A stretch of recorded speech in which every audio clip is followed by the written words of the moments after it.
If you're a female leader or CEO who wants to take care of her nutrition and her health, this is an episode you do not want to miss. In this episode of the 360 Leadership Podcast, I am joined by the amazing Sarah Elisabeth, a nutritionist and health coach for women leaders and CEOs. We are breaking down everything that you need to know to perform at your peak and also to be more present at home with your family. We're learning all about the top 5 foods that we absolutely must eat, and one of them is really surprising, and I'm definitely going to give it a try. Sarah's talking about the dirty dozen and the clean 15, so when you go shopping in the supermarket, you'll know exactly what they are. Tune in. Honestly, this is an episode you don't want to miss. I hope you enjoy. Hi there, and welcome back to another episode of the 360 Leadership Podcast. I am joined today by the fantastic Sarah Elisabeth, who is a certified health and nutrition coach and consultant who has been running her online practice for 5 years. She has worked with over 350 top executive female leaders and CEOs. She does one-to-one, she runs group programs, and her whole area is around the area of well-being and nutrition, supporting women leaders really to, I suppose, establish your peak performance and excel in both leadership and life. So you are so welcome to the show. It's so good to have you here. How are you? Thank you so much. Thank you for that lovely introduction. And I'm very excited to be here, especially after our podcast with you as my guest went so well. And I got so much amazing feedback. So I'm dying to get back in the room with you, to be honest. Oh, fantastic. Well, today you are in the hot seat, and I cannot wait to pick your brain on all of the knowledge. And guys, we'll link that episode to Elizabeth's podcast in the show notes later on as well. So do you want to start by just telling us a little bit about who you are and what actually led you to become a nutritionist and health coach specifically for women in leadership? Yeah, great question. So I feel like my journey has been a really long one that started literally from the age of 11 or 12 when I really had a pretty dysfunctional relationship with food, I would say. And so I kind of have been on this really long quest of figuring out my own health and then kind of progressing on my health journey. So I work with a lot of high performing female leaders, a lot of type A personalities. And I think I've been reflecting on this over the past couple of weeks, actually. And one of the things that I have kind of noticed with my own path into this work is that I was never really a high performer. I didn't really get the opportunity to be a high performer when I was younger because I moved around a lot as a child. We moved backwards and forwards from Poland to England. You know, I've lived in so many different houses in so many different towns. I've switched schools so many different times. And I never really had the opportunity to fully settle in one place and to truly get that kind of momentum going with my own health, with my own hobbies, with schooling, with my academic career. And I feel like my health journey has kind of mirrored my journey into becoming a high performer and really learning what it means to be someone who's committed, somebody who is someone who's working really hard for a goal that they are hoping to achieve. I was really late to the party with figuring out what I wanted to do with my life. And so I feel like my own health journey was kind of dysfunctional because I had so much going on and I had to go through this kind of process of learning what habits really worked for me, how to navigate a dysfunctional relationship with food, and then the symptoms that came along with that, right? So I battled with a lot of hormonal imbalances. I was diagnosed with IBS and told that I was going to need to be on meds for the rest of my life. And then having kind of gone down this road of nutrition and learning to heal myself through food and lifestyle, then kind of progressed into working with high performers and learning what it really takes to perform at your peak as a female leader and to run a business in a way that's really productive and efficient. And for that, you need rest, you need good nutrition, and you need to be fueling your body correctly. And you also need to be training. You know, there's not a lot of difference between performance nutrition for athletes and performance nutrition for female leaders because we're kind of working at the same capacity. And so it's been a long journey for sure. Oh my God, there are so many things I want to ask you. Okay, so you spoke about fueling your body for peak performance, and you spoke about, you know, to have that, you need your sleep, you need your rest, you need to obviously fuel your body with the right stuff. And obviously we all know this. How do we do it? Yeah, absolutely. So kind of going back to that trifecta and what I work on with my one-on-one clients, which is that body, first of all, is really, really important. So thinking about the symptoms that might be holding you back, that's the first thing. So a lot of the times when clients first come to me, they've got some form of symptoms that are preventing them from functioning at their peak. So that's your way of getting almost like if you're in your overdraft, right? Before we even work on peak performance and the optimization and the 1%, which is where a lot of female leaders spend their time, before they've even discovered what nutrient deficiencies do I have? What symptoms am I battling with on a day-to-day basis, which usually is things like brain fog, hormonal imbalances, bloating, digestive issues, low energy, poor sleep, whatever it might be. And so the first thing that you need to do is identify what it is that's kind of holding you back in the first place. What symptoms are you experiencing on a day-to-day basis, and generate some awareness about what's going in the tank in the first place, right? So what are you consuming? I'm a really big fan of using tech and tools to support you in knowing where you're at with everything. So I'm currently wearing a continuous glucose monitor. I found it really beneficial to help you understand how your body's responding to food. I'm a big fan of tracking your food to understand how much protein am I eating? Am I eating enough? How much fiber am I eating? Is there enough variation of nutrients going in the tank for me? Am I eating enough to fuel my high performance lifestyle? And really just getting the basics down packed first. So that's the first part, is body, right? So looking at how your body is functioning, symptoms that you might be experiencing, and correcting any nutritional deficiencies, any mineral imbalances that might be preventing you from just functioning normally on a day-to-day basis.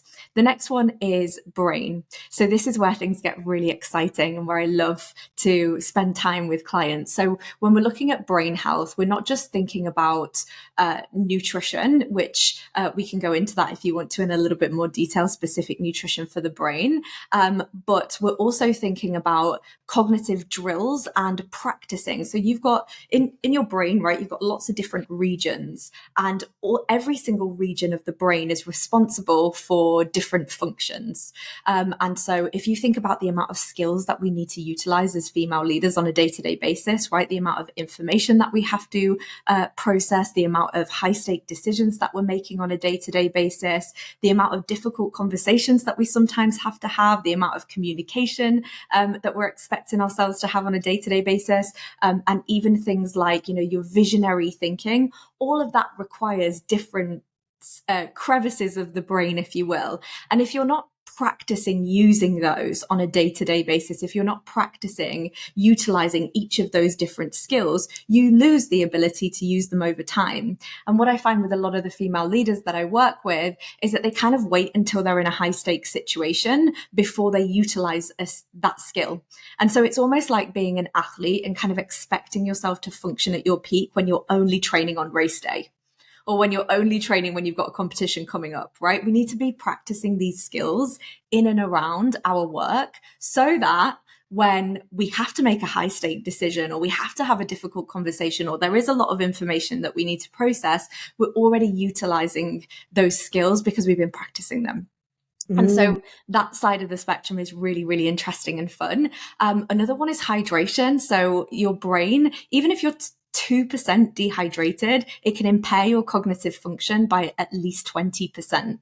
What? So yeah, it's nuts, isn't it? So many people who are going around, even with a 2% rate of dehydration, your brain isn't functioning anywhere near as well as it could be. So, and not just hydration in terms of drinking 2 liters of water a day, which is, again, something that so many female leaders kind of lean into, drinking lots and lots of water. Actually, we're just flushing out a lot of electrolytes if that's what you're doing. Oops.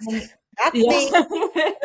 Adding in electrolytes is such a powerful way of properly hydrating, getting that cellular hydration that's really going to fuel your brain to think straight. And actually, if you struggle with a lot of brain fog, or you feel like you're slow thinking, or it takes you a while to process information, some good electrolytes could help. So I use Element. I don't know if you've heard of them before, but they're little sachets. The sodium is quite high in there. They're good for really active female leaders as well. They've got lots of amazing flavors, but one of those a day can be really beneficial, and you'll notice a massive impact in the way that your brain's functioning throughout the day. The Uralite is an electrolyte as well, right? Is that as good? Because I do have another brand that now I'm going to go take my electrolytes straight after this podcast.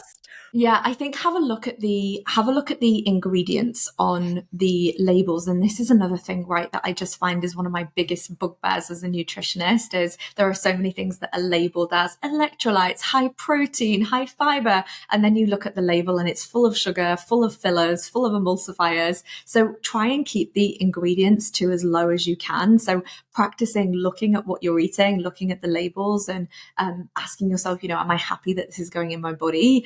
Can be helpful. I'm not aware of exactly what's in your electrolytes, but have a look at the label and see if, are there any artificial sweeteners? Are there any artificial sugars? Anything that's going in there that you're not happy with? But it's a good idea to check the label. But there are lots of different brands. So Hunter and Gather have some good ones as well. Electrolytes in lots of different flavors.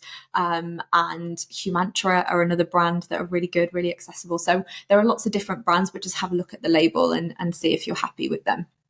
Okay, so you recommend even just taking one a day? Yeah, one a day. Okay, And even great. I can do that. We can do yeah, that, girls. yeah, we can do that. And the return on it, and this is what I love about health, right? Is the return on investment is huge. So you're putting in daily action that is, we've got to sit down to eat every day anyway, 3 times a day, hopefully, if you're fueling yourself properly. We are drinking all day anyway. So just by optimizing what's going on your plate or what's going in your water bottle can massively improve the way that you're performing on a day-to-day basis. The ROI is huge. And so it's worth putting in that extra time and just knowing what it is that you're trying to. I'm a bang for buck kind of girl. So I'm like, if I'm going to sit down and eat a meal and spend half an hour of my day consuming something, bet your bottom dollar I'm going to make it the most nutritious meal I possibly can so that I can fuel myself well for the rest of the day. So yeah, same with water, getting your electrolytes in, which is a super easy hack that's just going to make all the difference. But you can also use coconut water. Coconut water is really high in potassium, so good for you. And actually, I do hair mineral testing with my clients, and I always see low potassium is so common, and we really need that. A lot of female leaders that I work with struggle with like twitching, so twitching of the eye, twitching of limbs sometimes. This is a sign that you are low in potassium or magnesium. And so oh no way, my eye yes, twitches. It's oh my god, definitely. I'm going to be working with Sarah like imminently, so I will keep you posted on my journey. yes, keep us up to date. And a glass of coconut water with a little pinch of sea salt to add in those sodium levels is an absolute game changer. So even if you're not convinced on the electrolyte side of things, that could be a really good way of getting some in naturally. Okay, fabulous. Okay, so this is super. Like you mentioned there about like sitting down to eat, 3 meals a day. And one thing I would like you to give your take on is a lot of the female leaders I work with, they do not do that because they're so busy. They may skip breakfast. They may grab, if they're in the office and they're at back-to-back meetings, they might, grab a poor food choice. I mean, I, do it myself. Yeah. Grab something from a deli because it's quick and easy. And then in the evening time, maybe they're so busy that they, it might be something processed for dinner sometimes. I'm not saying all of the time, but that is the reality for a lot of women in leadership because of their level of responsibility. Nutrition comes last. So not always, but what would you recommend, first of all? Like, there's so many things I want to ask you on this, but what would you recommend in terms of being realistic with expectations that these women have of themselves? Because sometimes sitting down to eat 3 nutritious meals is not going to be an option. Like, where would they even begin to start, would you say? Yeah. And I think this is exactly why I do what I do, because in theory, all of the information is available, right? But how are we actually going to make it implementable for our day-to-day lives? I think this is where it's really helpful to understand what it is that you're doing so that you know that you're getting really specific, bespoke advice for you. So for example, if I'm low in certain nutrients, I know that I need to prioritize those things in order to improve. So this is where some testing or some awareness around what's actually going on can help you get buy-in for why you're doing what you're doing. But I think it's also really important because it's difficult to look at someone's day and think, right, you're going to have to just add in time to sit down for 3 nutritious meals today. That's nigh on impossible if your habits remain the same, right? In order for you to create change in your life, you're going to have to tweak things around. So we've got to understand, well, why don't we have time for those 3 meals? Is it because, and breakfast especially, right? So breakfast is the most important meal of the day.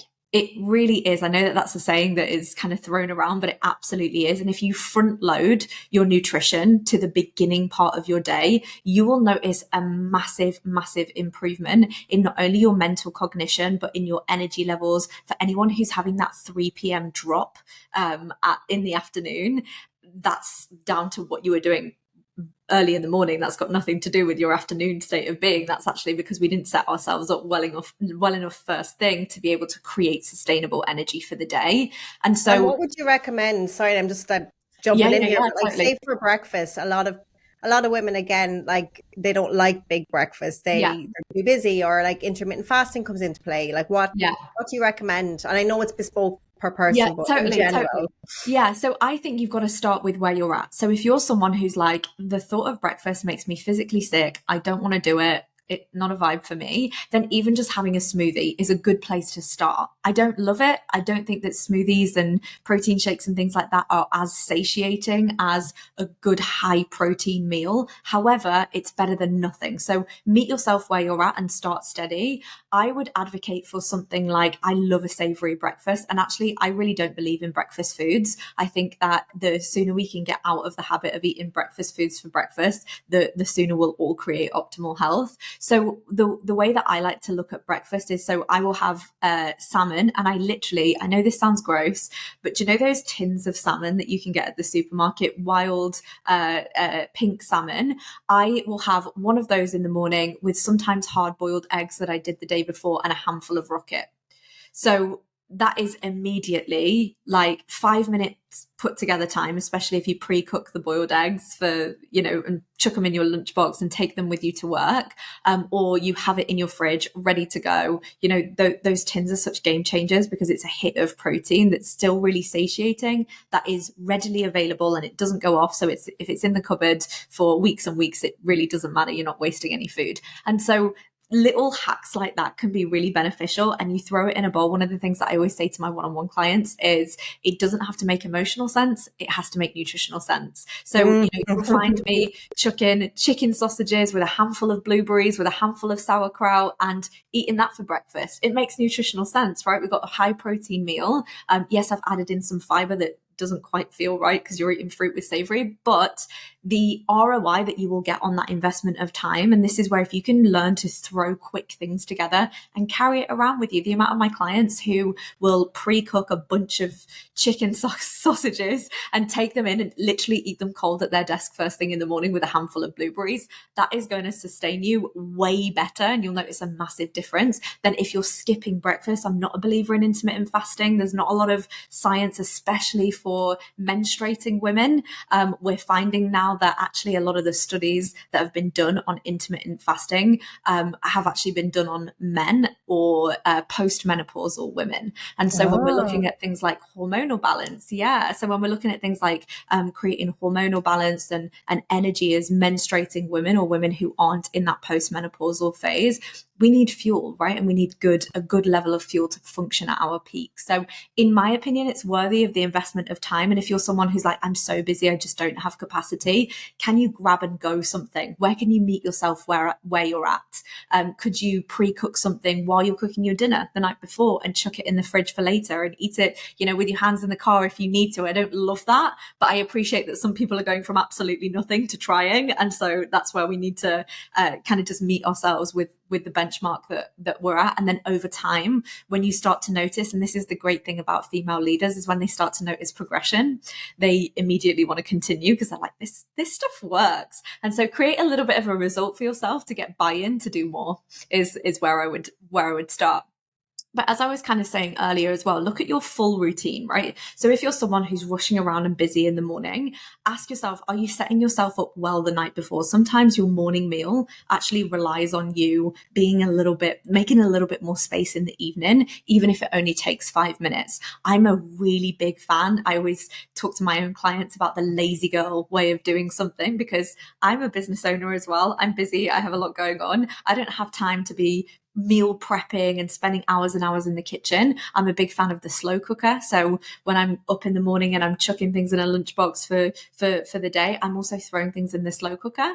And I will often cook once and eat 3 or 4 times from that meal. So you chuck a bunch of ingredients in, it's cooking while you're out and about, you come back, your dinner's ready, right? So utilizing some of these little hacks can be a really beneficial way of getting good nutrient dense foods in without you feeling like you're sat in the kitchen for hours.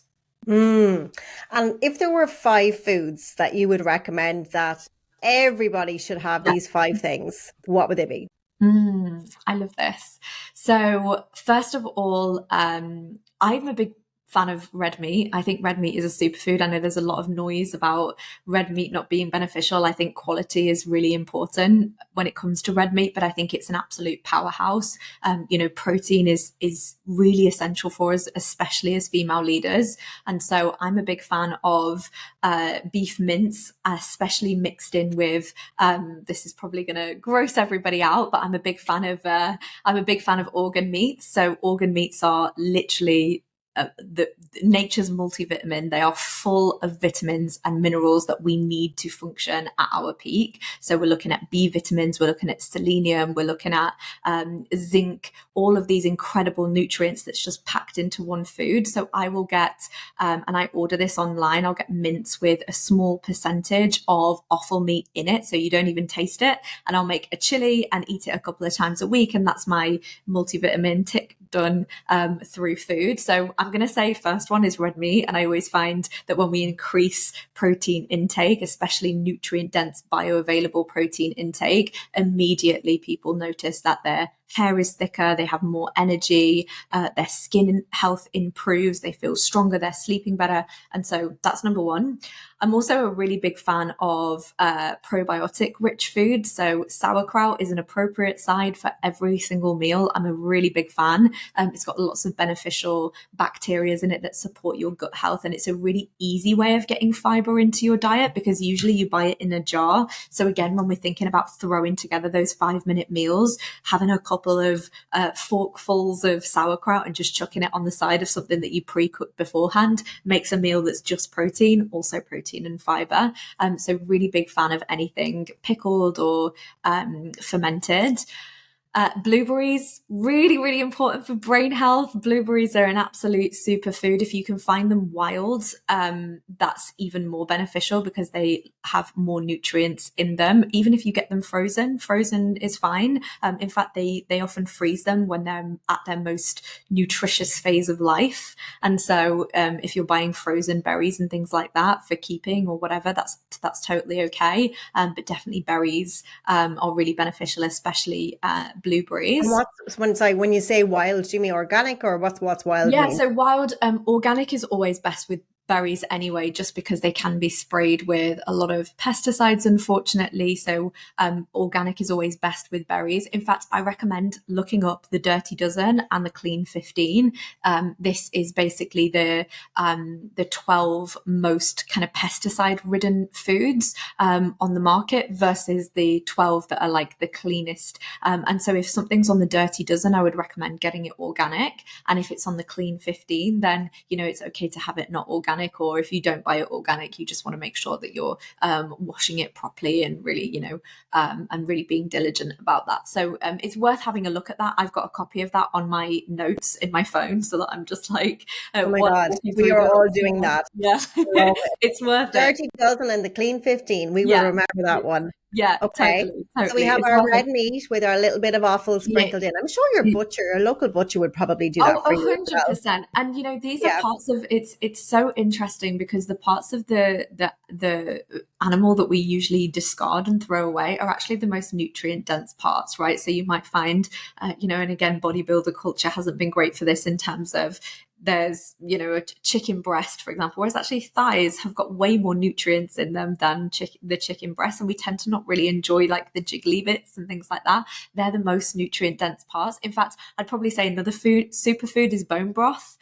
So if you've got a slow cooker, one of my favorite hacks, we have a big chicken on a Sunday. And then on a Monday with the bones, I will throw it in the slow cooker with any leftover veggies from the week that we didn't manage to eat. eat, any leftover fresh herbs from the week that we didn't manage to eat, and then I will drain that and drink it throughout the week as a support system. So bone broth is really rich in minerals, really rich in protein, really rich in collagen, which is important for your skin health, your bone health. It's got so many different compounds in it that are really beneficial for gut health as well, and support for gut health. So bone broth would be another one, I would say. Is that not really high in fat though? Because I used to do that. I used to make my soups with the bones, and then I'd see all the chicken fat, and I was like, no, I can't have fat. Well, I think the idea of, fat-free life is well and truly beyond us at this point. And I really don't believe in this kind of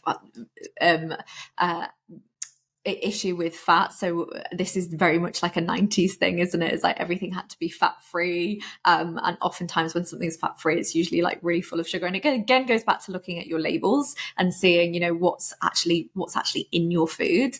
I am a huge, we need fats, especially as females, because fats are the precursors to all of your hormones. So we can't have good hormone health if we're not eating enough fats. So I like to look at, and it's important to look at your diet and think, what am I consuming, and am I eating enough fat? And if I feel like I'm eating enough, or if my biofeedback is telling me that I'm eating enough, then maybe it might be that you want to take off that layer of fat. So as bone broth dries, you'll notice that a layer of fat might kind of like stiffen at the top. You could take that out and just use the rest of it if you wanted to. That's absolutely fine. But I definitely want to, fats and proteins are really beneficial for us, really, really powerful. So I don't recommend sticking to a kind of a fat-free lifestyle for sure. Okay, well, that's really good to know. So we have our red meat, we have our blueberries, we have our bone broth. Give me two more. Yeah, so we've got sauerkraut as well. So sauerkraut is another one, fermented foods. What else do I think is really... Rocket I'm really big fan of rocket. So rocket is kind of like, and a lot of people choose lettuce as their form of fiber. We see this all the time. We'll chuck lettuce in, that's my greens. But actually rocket is so much more beneficial because it's bitter. So anything that's really bitter helps to stimulate your digestive juices, right? So if you think, as a female leader, you are running around most of the time, switching between task and task, barely getting a minute to sit down and eat or think or do anything. So when you do sit down for a meal, your body isn't really primed for digestion. It's not really primed to think, okay, I'm going to sit down now, I'm going to eat my meal, so I need to digest it properly. In the same way as when you go to bed, you don't just necessarily go upstairs and face plant yourself into bed. You know that you need to maybe do your skincare, you want to brush your teeth, you want to wind down for the night so that you can have effective sleep. So the same goes for when you sit down to eat. We want to kind of prime and prep our bodies for digestion. And rocket is a really good way of stimulating digestive juices that we need to break down certain foods and absorb nutrients from them. So even if you have a handful of rocket and you start chewing that before you chew the rest of the meal, what it's going to say to your body is, I need to digest this food now. We're going to eat. So stimulates your stomach acid, stimulates digestive juices. And then when you start eating your meal, you'll find that it's a lot easier to digest. Oh my God, that's so cool. And I actually like rockets. This is really good. Anything that's really bitter is really beneficial for your digestion. So definitely recommend. And this is the thing, right? So this is what I mean by throwing together quick meals. If you've got a bag of rocket in your fridge, a jar of sauerkraut, and some form of protein that you've pre-cooked that you've got in your fridge somewhere, chucking it all on a plate or in a lunchbox and taking it with you is a really, it's a super easy task, right? Because you're just going, right, a few forkfuls of this, a handful of this, chuck that in as well, done. Doesn't need to make emotional sense, has to make nutritional sense. So really that's where it just gets to be really easy, and you're not pre-cooking and spending hours in the kitchen. You're literally just throwing things together and still making a really balanced meal. Okay, cool. So we have our top 5 from Sarah, and then we have our dirty dozen and our clean 15. So I want to ask you as well about, we were obviously, we've been talking all about nutrition for peak performance, and I know you wanted to talk a bit about the root of the symptoms that female leaders face that impact their home life, and all about kind of like, what are those symptoms, I guess, and how do we fix them? Yeah, totally, totally. So I think a lot of symptoms come down to not eating well enough, not balancing our blood sugar, not getting enough nutrients in the tank. The amount of clients that come to me and say they are struggling with constipation, for example. Well, one of the biggest causes for constipation is not eating enough food or not having that rhythm, that routine with your meals. And so incorporating some routine into your meals and trying to have that, 3 meals a day, eat enough food, eat enough nutrient dense foods can be really beneficial. So it depends on the symptoms. A lot of the symptoms that I'm seeing with my female leaders, the clients that I'm working with, are things like brain fog. Again, going back to your electrolytes, going back to making sure that you're eating enough protein. There's a concept that I'm sure we don't have time to go into at this point, but it's called balancing your blood sugar levels. So if you think when you're eating something, unless that plate is balanced, you can experience a massive increase in blood sugar, which is therefore causing this kind of, and if you're someone who 1 minute you're feeling wired, like let's flipping go, I'm running on cortisol, running on adrenaline, and then all of a sudden you're experiencing that crash. And when you're experiencing that crash, that's when you need another coffee. That's when you're reaching for packet foods. That's when you're reaching for quick fix energy foods that are potentially going to cause this spike again and then a drop on. So we call this a blood sugar roller coaster that we're on all day. And actually a lot of symptoms are down to being on this blood sugar roller coaster. Then of course you're experiencing a high, you're trying to get to bed at night, trying to get to sleep, but you've got your mind's racing, your blood sugar levels have been out of whack all day, you've not eaten any breakfast, so you potentially been eating late into the night to offset that. So you've got to look at your whole routine and kind of pull back a little bit. And it's kind of like what you said on my podcast, Lucy, about the first step to any kind of change is that awareness. Yeah. Of understanding what is my routine currently like, and this is like where. So what you don't measure, you can't optimize, right? In the same way as we do this in our careers, where it's like I've got to look at my day to day and how am I spending my time? What tasks am I doing that are wasting my time? What tasks am I doing that are really moving the needle? You can use exactly the same concept in your health. I would note down, and using a food diary is such a great way of self-coaching. So when I had breakfast at this time and it was high in protein and high in fiber, and then I had this meeting, then I had my lunch, and this is how I felt. This is the symptoms that I experienced. This is what came up for me. This is how I performed that day, versus on a day where I skipped breakfast, I went to Costa at 11 and had a croissant and a coffee. Then I needed another one at 3 o'clock. And then I ended up going home and overeating on lots of foods that I wouldn't necessarily have. What's the difference in the way that you feel, and what can you learn from different habits based on how your body's naturally responding? And again, using tools like continuous glucose monitors, for example, or getting some testing can be really beneficial to understand what's going on.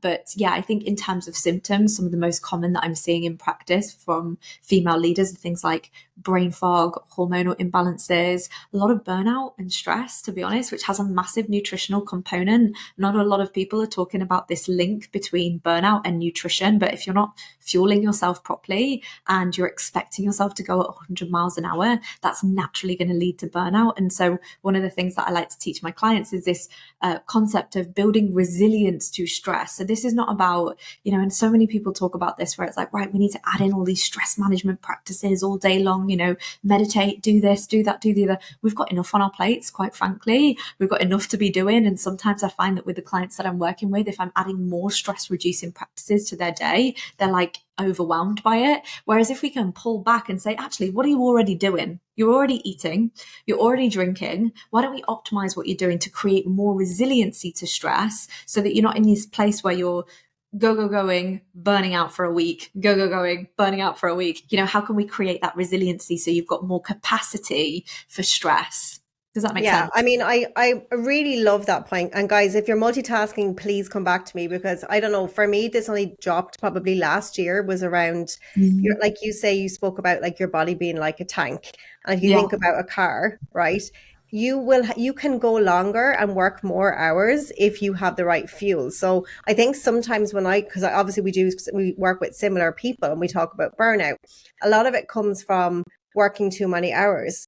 But in my experience, like, you can work the hours if you have fueled your body because you've given it what it needs. Where burnout comes from is lack of taking care of yourself, pretty much, isn't it? Yeah, absolutely. Absolutely. And this is the thing, is that when you, exactly like what you said, when you move more, when you train like a female leader, like an athlete, because as female leaders, we are athletes, we're using our brain to that capacity. When you move, train and recover like an athlete as a female leader, you will be more productive, way more effective at what you're actually doing. You'll find that actually it's not more work that you need to do. It's the right strategic work that supports you in getting to where you want to be. And you can only do that if your brain is functioning, if you're switched on, if you're if you think every time you fuel your brain, you're increasing your processing speed, you are increasing your ability to emotionally connect to your teams, to your staff members, whoever it is that you're working with. You have more capacity to think quicker, you're more creative, you are able to make decisions a lot better, you're able to make high stake decisions a lot better. And so like that's a massively worth the investment of your time to, and it's almost in the way of, I always talk about it from the perspective of finances. If you're putting away money into your pension every single month and you know that it's there for later, exactly the same goes for all of your habits on a day-to-day basis. If you can invest 5 minutes, 10 minutes, and this is where having a routine that you know is going to work for you. So this is why I always say I'm a bang for buck girl. I haven't got time to spend hours and hours on my health every day. I want to know what's going to give me the biggest bang for my buck. And so that's where we look at, okay, I'm going to eat 3 high protein meals a day. I'm going to make sure that I'm getting my fiber in. I'm going to make sure that I'm doing some testing to figure out what's going on. I'm going to track for a couple of weeks so that I know what to do for the rest of my life. And then you can really streamline what you're doing so that you know that you're going to get a result, and you'll be able to measure the ROI on it, right? You'll be able to measure, oh, actually, I'm performing way better, I'm way happier, I'm sleeping way better, and when I sleep way better, my brain is functioning a lot better. And so there's so many different factors, but I think it's worth having a look at your day-to-day routine and thinking, where am I bottlenecking my own success because my body won't allow me to go any further? Love that. And I think as well, what's really important too is like the impact it's going to have on your family and those people around you is just immeasurable. Because I think a lot of women that I would work with as well would talk about guilt, like guilt for investing in themselves, guilt for putting themselves first. And I always give them the reframe of, well, actually, when you are better, everyone around you benefits, right? And we see it all of the time. So ladies, please don't feel guilty about investing in yourself and putting your own health and well-being first, because what's the point of you just like staying on the treadmill, working all of the time if you are absolutely shattered? And, longevity of life as well, ultimately, right? It's really interesting because I often see female leaders who are very, very successful, and they have sacrificed their health for their whole careers. And then they come to me at the point of potentially burnout sometimes. And at that moment, they're like, I wish that I did that. But hindsight is such a wonderful thing, isn't it? Because they get to that point and they're like, none of this matters because I feel like crap every Yes. single day. So ladies, Like, you're getting the hindsight today. Like, you're literally getting yes. the hindsight today on this podcast. Listen. Exactly. Yeah. There's what are you doing it all for if you don't have your health at the end of the day? And so, and what I like to think about as well, and this is the reason that I love brain health so much, I could talk about it for hours, is because when you're working on your brain, you're not only thinking about the skills that you're able to do more effectively today in the way that you feel today. What action you take first thing in the morning is going to impact your brain health for the rest of the day. But what you're also doing is you're preventing chronic disease later on down the line. So this is not just like an immediate, usually we have to choose between that immediate response or that immediate, like, okay, if I do this now, I'm going to get a quick win. Or we have to do the delayed gratification thing. When you're working on your health, you get both, because you feel better now, and you get the delayed gratification of the fact that you're preventing chronic disease later on down the line, and you're creating longevity in your health and your career and your relationships and every other area of your life. It's a no-brainer, right? It is. It's totally a no-brainer. And you know what? I am so excited because Sarah is actually doing a bonus masterclass for my ladies in 360 Leaders Club. And we're going to have a lovely clinic with Sarah and everything. So anyone who is in 360, you are so lucky that you get to pick this wonderful lady's brain. Yes. So Sarah, we're coming up towards the end of the show. I mean, I'm just so grateful to have your expertise, and I'm sure all of my listeners are super grateful as well. We've got lots of amazing gold from you. I would love to ask you, I'm all about 360-degree success. And I always, think that exactly like you, there's no point in having a career if you don't have your health. But what does success, balance, and happiness mean for you? Success to me is Success to me is living in alignment with my values and what I find important. And I think as a business owner, especially as a business owner or someone who's career driven, it's very easy to get wrapped up in what you think you should be doing or what you think success should look like, whether that be online or because you're comparing yourself to other people in your industry or whatever it is. And actually, I found that success for me means being able to walk my dog midday, go to the gym in the mornings and have the capacity to do that, to be able to cook myself nourishing foods, to be able to prioritize my own health. And so for me, it's all about being able to prioritize. And that doesn't mean that I'm not sacrificing something in another area of my life, but knowing that I'm doing that because it's based on my values and it's based on the way that I want to live. And happiness, I would say exactly the same. I also love progress. I think progress is happiness. And when you're progressing in something that you want to progress in, then I always feel really fulfilled. I think we need progression as female leaders. I tried to do this thing once where it's like, I'm just going to be really present and not try and do anything else or work towards any. It's a very boring life for me that I need to be working towards something and making progress. So yeah. Amazing. And I always ask my guests this question: what is the best piece of advice you've ever received? I'm going to say that the best piece of advice that I've ever received is probably something like, you have to be kind, but you don't have to be nice. Or I've butchered that, but like being a good girl isn't helpful for your like. And I'm not articulating that in the best way, but that always sticks in my mind because I think my natural response is always to be a bit of a people pleaser and want to make everyone happy and want to over deliver in every area of my life. And I think sometimes it's really important to kind of step back and say, you're not going to be able to be the hero in everybody's story or situation. So just be okay with that. I think that's probably been really beneficial and helped me make a lot of decisions and helped me say no to a lot of things. My word for the year this year was no. And unless it's Love aligned, it. Oh no. my God, I love that. Yeah. Well, listen, a lot of our listeners are definitely people pleasers as well. So this is really, really good advice. Thank you so much for sharing. Sarah, you've been an unbelievable guest. I cannot wait to go back and listen to this episode again and take notes. And if, guys, if you want to go back to the start of this episode again, get your pen and paper out, take some notes, or you can go to the show notes. We'll have the full transcript there as well. The link will be in the usual place. Sarah, where can people find you? Amazing. Thank you. And thank you so much for having me. It's been so much fun. So you can find me on either Instagram, LinkedIn. I also have my own podcast, which Lucy featured on, and the episode was so good. I learned so much from it. So definitely come and check that one out. My podcast is Healthier You. My Instagram and LinkedIn is Sarah Elisabeth, Elisabeth with an S, not a Z, which is so annoying. Like my parents were like, how can she not be found when she's older ever on the internet? Spell her name wrong. So Sarah Elisabeth Health, and then on LinkedIn, Sarah Elisabeth. So you can come and find me on LinkedIn if you're on LinkedIn as well. Amazing. Well, we will link your contact details in the show notes. Sarah, thank you so much for your time. I appreciate you. Thank you for everything. And I'm so looking forward to getting cracking on my health journey with you. I'll keep you all posted, guys. Yeah, amazing. Thank you. Thanks so much for having me. Bye.